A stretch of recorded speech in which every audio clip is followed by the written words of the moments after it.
interviewing Sergey Brin on stage. Google hadn't yet become a public company, and people could see that it was rising. The search engines themselves were all incredibly secretive about how their algorithms worked, how their engines worked. That was probably my biggest holy shit moment.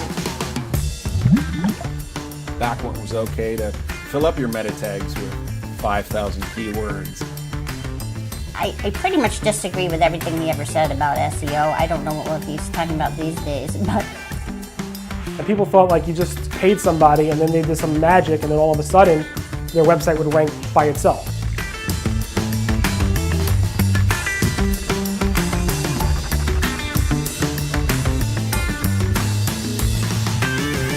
Hi, I'm John Lincoln, and welcome to SEO, the movie. So what attracted me to SEO, the early days of SEO, I mean, it was just a rock star type of industry. There's so many people and tools and software that deserve credit for the massive thought leadership and just dedication to innovation that's happened. Some of those people would be Danny Sullivan, incredibly funny, just a joy to read. Jill Whalen, who dedicated a large portion of her life to search. You've got Barry Schwartz, who is relentless in covering the news. We've got Rand Fishkin looking to innovate every single day. Brett Tabke over at PubCon. Ray Hoffman, one of the original affiliate marketers and an SEO veteran. So if you don't know, search engine optimization is basically getting content ranked inside of a search engine. And the reason you would want to do that is to drive traffic revenue, leads, branding to your website. The early days of SEO, there were these affiliates who were making, millions of dollars a year. You were young kids who had figured out ways to get ranked at the top of Google. Just seeing the type of money that these people were making off of their own individual knowledge, it was incredibly inspiring to me. That sort of time period in SEO had this odd quality to it. The search engines were making incredible amounts of money, and they had this philosophy of breaking rules and moving fast. There was huge opportunity, especially for affiliate players, SEOs, and there was this sense of unbridled opportunity. The parties back in the day in the industry, it was definitely epic. Yahoo had decided to throw a party, and for the party, they rented out the Hugh Hefner suite. The rental of the suite for the evening was $200,000. We were supposed to keep it professional, but there was a pool hanging out over the balcony over the strip. And it had this plexiglass bottom after drinking far too much went into. I did not have a swimsuit. It is definitely something that I will never forget. That party in particular, sure, I think it in a lot of ways epitomizes that era.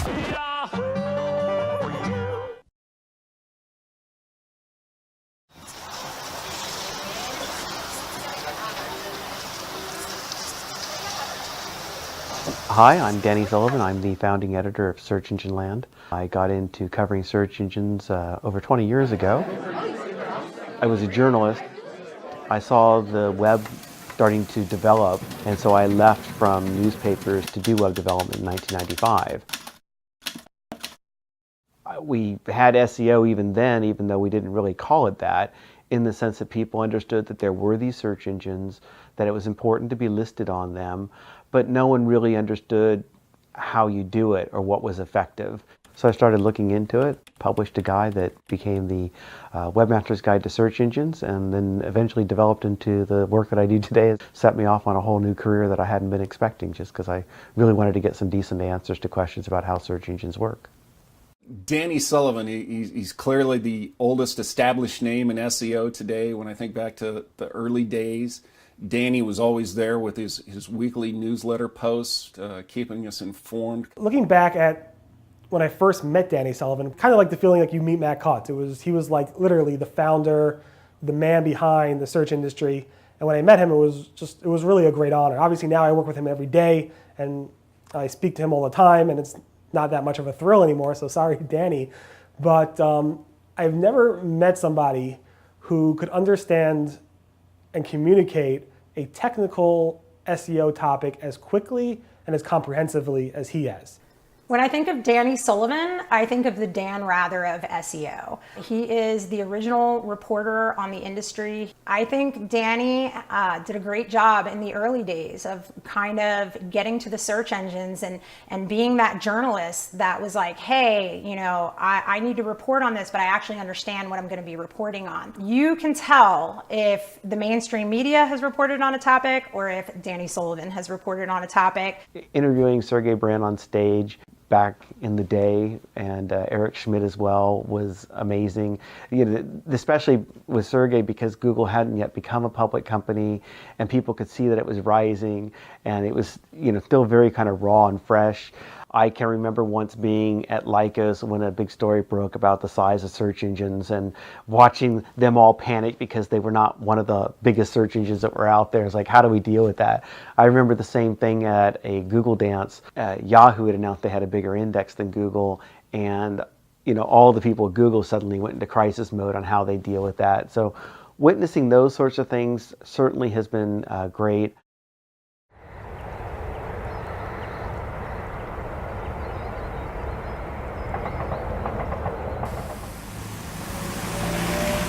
Hi, I'm Rand Fishkin. I'm the founder of Moz. I started this company as a blog in 2004. I had been contributing on many different forums and websites and decided I needed a place to call my own. Today, Moz is about $43 million in revenue, 155 people, almost 40,000 paying customers all over the world. Yeah, it's been an exciting journey getting into this field of SEO. My early career was actually in web design. And then I was doing a little bit of contracting for websites that basically were clients of my mom's when I was in college. And then of course, once we'd build a website, the client would always say, all right, now how do we get traffic? And the answer to that was SEO. And it was time for, you know, Rand to learn the practice of SEO himself. So I spent tons of time on, you know, the forums and the bulletin boards and the chat rooms. And I had phone calls with people who knew SEO. I read voraciously, and eventually, after a lot of stumbling, found my way. In 2005, I was deeply in debt.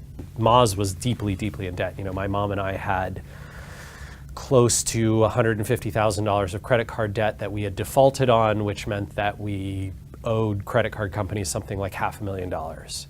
We couldn't declare bankruptcy because if we did, the banks might take my parents' house and my grandmother's house and you know, all the money that my dad had saved over a career, you know, lifetime career at Boeing. And there's all sorts of complexity around it too. Like my mom and I never told my dad that we had debt. So, I mean, yeah, my mom was like, you know, she'd be driving home trying to get to the mailbox before my dad to make sure that if there was like credit notices, this was like a can't sleep at night kind of stress, just awful. And I'd been contributing to the Search Engine Watch forums for, you know, a number of years at that point. I remember asking if I should go to New York for the SES conference, and Danny private messaged me over the forums and said, Rand, I'll get you in for free. I'll give you a pair of tickets. And that conference, we signed our first big, you know, like really big client, you know, tens of thousands of dollars a month type of client. I met, you know, many of my SEO heroes there. Yeah, I mean, I remember seeing Danny there and shaking his hand and just having this experience of being overwhelmed with gratitude. And that is a gesture I'll never forget. I think Rand is such a smart, clever, and curious person that he really embodies a lot of the qualities that you want to be a successful SEO. This really is someone who says, why is it working that way? I'm going to poke at it this way, I'm going to poke at it that way, and I'm going to try to understand, how to ferret out the important things that you can use to be more successful with. Before he was famous or anyone knew of him, he would post on our forums sometimes asking questions, and he's one of those ones that would email me questions at times. So it was funny. It was kind of cool to see how he grew and grew his company. This was 2006. I was invited to Benchmark Capital's annual gathering, and one of the topics that was of great interest was SEO. And they asked me to come speak at this conference. And so I remember looking at the speaker list. It was folks like Nirav Tolia, the founder of Nextdoor, Meg Whitman, who at the time was the CEO of eBay, just these luminaries, Jeremy Stoppelman from Yelp, Spencer Raskoff, Rich Barton from Zillow and Expedia, right, were there. And it was just crazy. I mean, I looked down the list and I sort of had this, wow, these are all the people who Wired Magazine writes about every month. And who the hell is this Rand Fishkin guy? What am I doing here? A photo of my mom and I were on the cover of Newsweek. It was one of the first kind of big mainstream publications that wrote about SEO, and they had me wear sunglasses and stand in a park. It was kind of ridiculous. The next day I was extremely nervous, but I got up on stage. I probably stuttered a little bit at first, and then I gave a decent talk, a halfway decent talk, and in the next 6 months, we had people like Zillow and Yelp and Etsy and eBay as clients of Moz. So it was very transformational. I'm Jill Whalen, and I'm a former SEO consultant. My website was highrankings.com back in the day. I started doing SEO back in 95, even before 95. I was just basically a mom at home, and I started a parenting website. There weren't very many of them back then. Kind of wanted to figure out how to get it found in the search engines of the day. Lycos and Excite and Webcrawler. I would do some searches and then look at what sites came up and figure out why they came up. It really became clear to me then it was the words on the page that really made the difference for which site showed up. I started, put certain words on my page like parenting chat and things like that, and the website started showing up. I was getting 400 visitors a day to that site back when nobody hardly was online. I think one of the things that Jill did so well is build up this community of very generous contributors. It was just people helping each other because they cared about each other. Jill Whalen was one of the pioneers of SEO, and in particular, I think one of the important things she did was the focus on content. Getting to speak at conferences was amazing, and traveling all over the world. The second conference I went to was actually in Amsterdam that Danny Sullivan couldn't go for some reason. He was supposed to be speaking there, and so he recommended me, and I had literally never really spoken before in public. We didn't even have PowerPoint. I just had this Word document that my things went up on the screen. It looked really pathetic. And I was so scared and so nervous. Heather had to hold me down. I was ready to run out of the place. I'm Brett Tabke. I run PubCon Internet Marketing Conferences. Before that, I owned Webmaster World. My first computer was a Commodore 64 when I was a freshman in college. I started bulletin board systems, so I started running communities. And then in the 90s, I left a major computer manufacturer. I started building websites. From there, it was just a natural progression into SEO, and we needed a place to talk about this. So I started Webmaster World.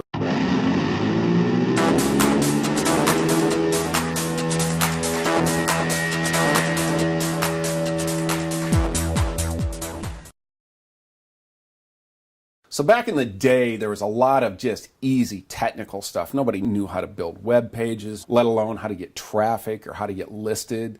On Webmaster World, we had people that attempted to sue us over someone using keywords in a post. We would often have threads that would rank higher for a product name than the product's homepage because we had such high PR. We had a PR 9 for several years on Webmaster World. We would rank higher for a thread about a product than the actual product page would, and they would attempt to sue us. They would call our web hosting provider. We got DDoSed many a times. They would complain to Google. The search engines themselves, Google, Microsoft, Yahoo, were all incredibly secretive about how their algorithms worked, how their engines worked. I think that they felt it was, this was sort of a proprietary trade secret that helped them maintain a competitive advantage against one another. As a result, as a practitioner, trying to keep up with the search engines, understand what they were doing, being able to distinguish real information about SEO from, fake information was incredibly challenging. In the early days, we had basically two camps. We had an SEO camp. They wanted to play the Google game. They wanted to play what Google wanted to do. They wanted to play what AltaVista wanted to do. And then we had another set that was affiliate-based. They were all about getting leads, about generating churn and burn traffic. It was always antagonistic between the SEOs and the affiliates. Almost still is. Well, the affiliates, they just didn't care about Google rules. It didn't matter. They would load up 1,000 domains with 1,000 keywords and 1,000 link text, and they'd do it all from a script from the comfort of their bedroom. A good friend, Todd Friesen, called it spamming and jamming and started keyword stuffing on the black hat side. That sort of stuff always turned me off. It felt to me like it was a short-term potential win that would never help in the long term. And my philosophy around marketing and around building companies has always been to get that flywheel going. And Black Hat for me just didn't help that flywheel move. You can almost say that the affiliates were the original black hatters and the SEOs were original white hatters almost. And the early days of PubCon, in fact, we would have PubCon and then we'd often joke we had LobbyCon, where there would be a group of affiliates out in the lobby holding a small conference unto themselves, literally holding sessions in the lobby or in the bar again, while the real conference was going on in the hotel rooms, in the conference rooms. Brett Tapke is an incredible pioneer. The number of people who benefited from the work he did in creating and managing and growing Webmaster World and later on PubCon was incredible. There was a time when I, along with so many people, would be on Webmaster World every day because it really was the place to be, especially when you would have people like Google Guy, who later, of course, was Matt Cutts owned up to being, would be giving out that kind of advice. It was an important place for people to then interact and get that kind of real-time information about stuff that was breaking. He and his team at Webmaster World has named most of the Google updates, starting back with the Florida update or even before that, Big Daddy. I could just go through hundreds of updates that Brett Tapke and his team at Webmaster World has named over the course of the years. And honestly, without Brett Tapke, a lot of these updates would not have the names that they have. A lot of them would not have been found. Without Webmaster World and Brett Tapke, you would not have known about many of these Google updates because that's where all the discussion, or most of the discussion around these Google updates have had. There's so many people who have played a role in building search engine optimization into the huge industry that it is today. People like John Mueller, people like Miley Ole, Alita Solis, Cindy Crum, Bruce Clay, Will Reynolds, Michael King, Brian Dean, Lauren Baker, Eric Ward, Cyrus Shepard, Bill Slosky, Chris Sherman, Jim Boykin, Sean Hogan, Mike Grehan, Eric Inge, Gary Grant.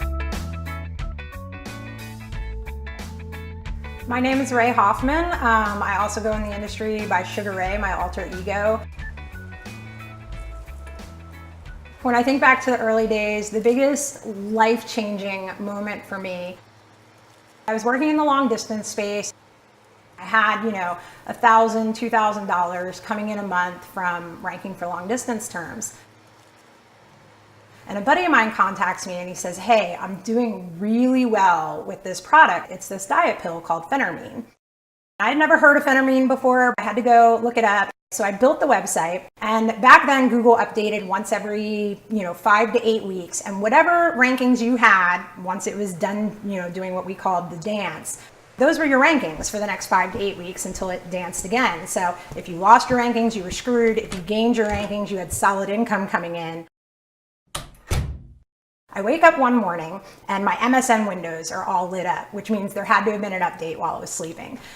So I go to open my email and it is flooded. You've made a sale, you've made a sale, you've made a sale. And I could not figure out. So I start checking all these like really long tail terms for phentermine because that was the product that I was getting the sale notifications for. And it turned out that I ended up taking number 3 for phentermine as a single word, number 1 for biphentermine, and number 1 for phentermine online. My first commission check for the first month of those rankings was more than my then husband made in a year. That was probably my biggest holy shit moment. So Ray and I have been friends for many years through the industry again. I think she initially recognized that I was someone who had a lot of naivete, particularly around the gray hat and black hat world, and sort of took me under her wing on a lot of those topics. I know Ray Hoffman also, she goes way back, probably to the 90s of SEO. And Ray is always the person that always makes you think about doubting Google. When Google says something, are they really communicating the whole truth? Are they trying to get you to do something just because it makes their job easier? Is that a bad thing or not? Ray is one of those people that kind of reminds you of somebody who's come from the black hat space, but also really cares about producing a really quality website and producing really quality content. Back in the day, SEO was basically, in a lot of ways, spamming Google, black hat SEO. They didn't necessarily want you to do that. People were keyword stuffing, people were buying links, and that's all they used to have to do because there was such a small percentage of the population that understood what SEO even was. I mean, I'm talking 1-2%. And so these people were just making a killing. Hi, I'm Barry Schwartz. I am the news editor at Search Engine Land, the founder of the Search Engine Roundtable blog, and the president of a web development company in New York named Rusty Brick. Before the SEO world, it was pretty much about building websites, putting a www.domain.org or .com on your business card, and hoping people found you that way because people didn't really know about search. And people thought like you just paid somebody and then they did some magic and then all of a sudden their website would rank by itself. And even today I get phone calls from people saying, could you go ahead and rank my website number 1 for this keyword? And one is I don't offer SEO services, but 2 is it doesn't work that way. It takes a lot of time. Just like when you want to build a brand, it takes time to earn a reputation. In terms of like conferences and stuff, I was very, very proud to bring the XMX, Search Marketing Expo brand to Israel. I pretty much run that whole event totally by myself from the Third Door Media team, but I run it every year or so in Jerusalem, might move it to Tel Aviv, and it's a really pretty impressive event. We usually sell out at 500 attendees. We have close to 50 or so speakers across the world come in, and I'm very happy to be able to be in a place where I can actually bring the XMX event to Israel. What can I say about Barry? Does that guy ever sleep? He puts out tons of articles. If Google burps, Barry knows. The guy is tireless and he is an absolute SEO news beast. He would ferret out little bits of information everywhere on the web, whether it be it Webmaster World in the early days or Google forums, wherever it was, Barry would find it. He's the ultimate news hound. I think the world of his journalistic skills. When you always get that rush from breaking a news story and having a major news publication cover it. I remember being called in by NBC, Brian Williams. He actually asked to interview me about a story around Google Instant. I was one of the first people to find Google testing Google Instant, and Google was about to announce it a week or so later. So they called me into NBC Universal to go ahead and interview on that topic. It's not just the people in the industry, it's also these companies that are dedicated to innovation and pushing the level. Of course, you think about SEMrush, you think about Moz, you think about advanced web rankings, Raven tools, BrightEdge, Conductor, SpyFu. Rio SEO, Search Metrics, Authority Labs, Ahrefs. The list really goes on. Majestic. That there's so many different companies and tools and services around this industry that have made major contributions. Matt Cutts. Matt Cutts. Matt Cutts. Talking Tech today with Matt Cutts. Have you ever wondered, how do I get my website so people will find it? Matt Cutts was one of the first 100 employees at Google. In an industry, he's about as legendary as you could be. He's so much history and so many things that people still reference today that he said, because he was really the only window between Google and the search engine community. And the thing that was really special about Matt was he wasn't somebody that was telephoning down the lane. He wasn't somebody that was a go-between. Matt was a direct link to the web spam team at Google. So when we asked Matt how something worked, Matt often knew the answer himself because he had either built it, overseen it being built, or understood why it was built. Larry and Sergey were fairly antagonistic to SEOs, and the way I understood it, Matt went into Larry and said, we need to do this. We need to have an outreach program for webmasters. Matt did that. He started coming around Webmaster World, posting his Google guy. He really reached out to us and laid out the welcome mat. Hi, my name is Matt Cutts. I'm an engineer in the quality group at Google, and I'd like to talk today about what happens when you do a web search. Hi everybody, Matt Cutts here. I wanted to tell you about a neat feature of Google Webmaster Tools that you... Okay, so that's basically just like, tell me everything about Google, right? There was that period there where, because Google was sucking so bad, that websites weren't showing. So I remember tweeting something to Matt Cutts. If only Matt Cutts would get off his ass and fix Google, things would be a lot better. And I wrote a couple of articles about Google sucking all the way to the bank, because I really believed that they were purposely not being so great so that people would have to buy ads from them. But the interesting thing was, it wasn't long after that when suddenly they fixed everything. I and Moz had many challenges with Matt Cutts over the years. We at first had a very friendly, professional and personal relationship for several years. And then I think Matt took the view that some of the transparency that I espoused and that we were putting out there on Moz really bothered him and bothered Google. And occasionally I get an email from him saying, I wish you wouldn't write about this. I wish you wouldn't invite this person to your conference. I wish, and sometimes stronger than that, like, you need to remove this thing from your tool or we will ban you. And that bothered me a lot, right? I always felt like Google held us, that's not fair. I always felt like Matt himself held us to a higher standard or different standard than he held many other folks in the SEO industry. And maybe now as more of a grown-up reflecting on that, I probably should have taken some pride and been more honored by that, rather than this reactive anger that I had and this feeling of being treated badly. I think one of the biggest changes that the SEO industry saw in recent years was actually the loss of Matt Cutts, Matt retiring. I don't think we would be the industry we are today without Matt Cutts. I think the world of him personally and professionally. When these Google algorithms came out, Penguin, Panda, Sandbox, all these algorithms, there was really one person at Google that they really blamed, and that was Matt Cutts. He was the one who was the direct face of these algorithm updates. There's a thing called the Google dance. It took its name from something that happened with how Google used to update its algorithm. And when the changes would flow out, and there was either a new algorithm or new data that was pushed into the Google search engine, the results would kind of dance around for a day or two or three. And okay, things are happening. I don't know what's going on with my website. Let's see how it all settles out. And people would hold their breath and watch what would happen. And some of these updates would be significant enough that they earned their own names. The names often at the time would come from Webmaster World, where people would discuss them, and oftentimes would be correlated to where Webmaster World was going to have an event.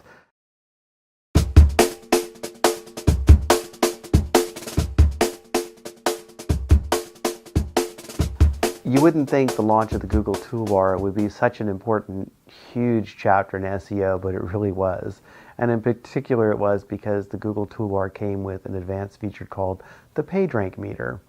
And suddenly, people could discover how important Google deemed their sites and particular pages based on the links pointing at them. That everybody had a PageRank score. And if everybody could have a PageRank score, then we could buy and sell links based on PageRank scores. And that's exactly what happened. And it is a woe that has continued to plague Google in the SEO space to this day. It's involved lawsuits over Google then taking PageRank away from people. It's involved lawsuits that have said Google has a First Amendment right to do that. While the toolbar itself wasn't an update, it wasn't a change to the algorithm, it had huge, wide-ranging impacts on the whole search space that continue to reverberate through today. It happened sometime around 2003. Google released this algorithm that went ahead and looked for various techniques that SEOs were using to kind of manipulate the search results. It was a big change that Google made where they were trying to filter out poor quality content and improve the quality of their search results. And it went ahead and impacted so many websites from ranking where they were to completely destroying their rankings. A lot of these people who have gotten used to Google providing them with dependable traffic assume that it's been that way and it would always be that way, and really kind of went into free fall. Oh my God, I have 0 sales. I have a staff of 100 employees sitting in my warehouse, not able to fulfill orders. My business is going to go bust. And that's what happened with many, many retailers. Florida update was one of the major Google updates that Google did not confirm ever.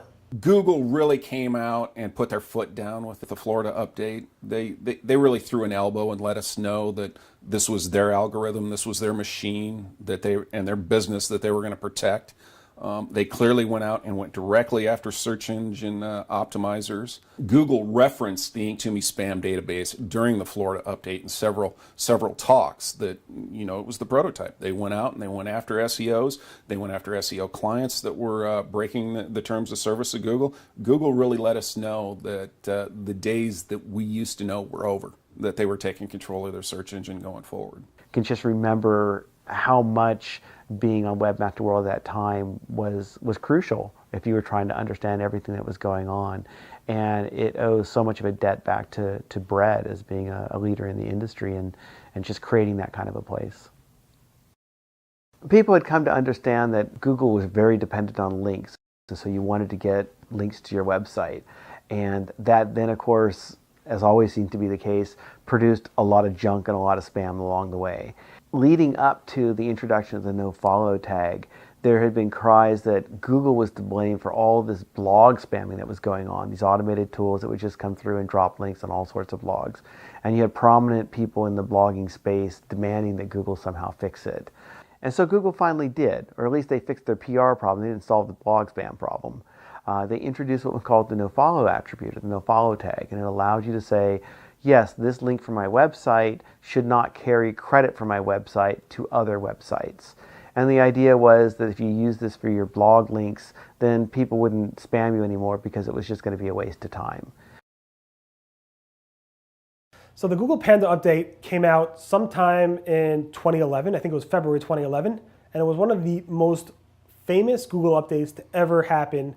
For all those of you who have been sort of manipulating Google by using a powerful website in terms of influential through authority and through links, and simply creating massive amounts of content on it, we, Google, are going to reduce the impact that those have. And in fact, we're going to change our paradigm